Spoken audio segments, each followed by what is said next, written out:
રાજકોટ મહાનગરપાલિકામાં ભૂતકાળની અંદર ભારતીય જનતા પાર્ટીનું શાસન હતું અને સ્થાનિક સ્વરાજની ચૂંટણી પૂર્ણ થયા રાજકોટની જનતાએ પાછા સત્તા સ્થાને ભારતીય જનતા પાર્ટીને લોકોએ બેસાડેલા છે.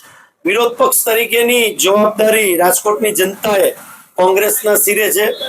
ત્યારે ભૂતકાળની અંદર પણ અમે ભારતીય જનતા પાર્ટીના ભ્રષ્ટાચારી શાસન સામે લોકોનો અવાજ મજબૂત રીતે મૂકતા હતા.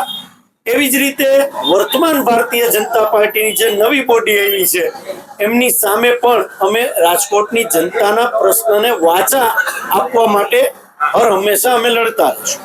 આપે જે મને પ્રશ્ન કર્યો કે ભારતીય જનતા પાર્ટીની 5 વર્ષ પહેલાની મેયર, સ્ટેન્ડિંગ કમિટી અને સમગ્ર બોડી ભારતીય જનતા પાર્ટીની રાજકોટ મહાનગરપાલિકા એ લોકોના હાથ નીચે જ આ કામ મંજૂર કરવામાં આવ્યા છે.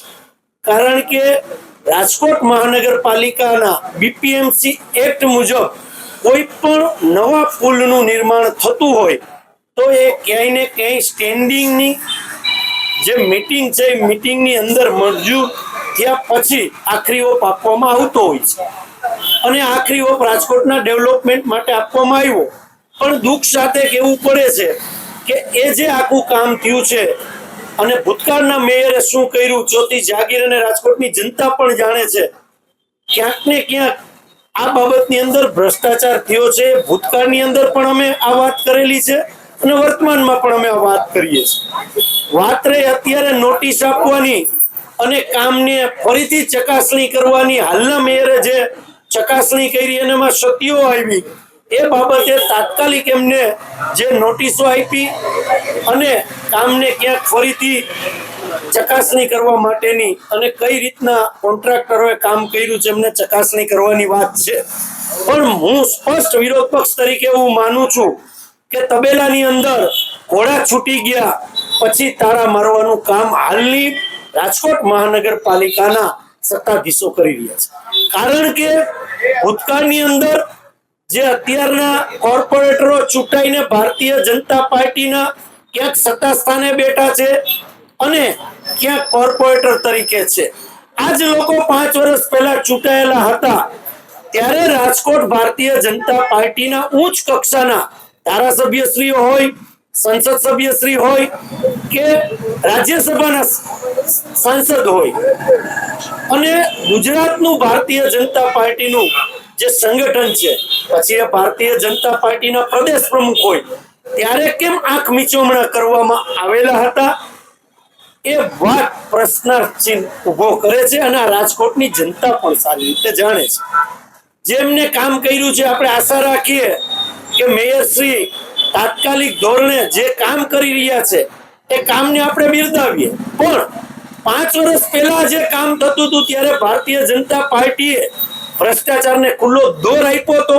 આ પ્રશ્નાર્થ ચિહ્ન કોંગ્રેસનો છે.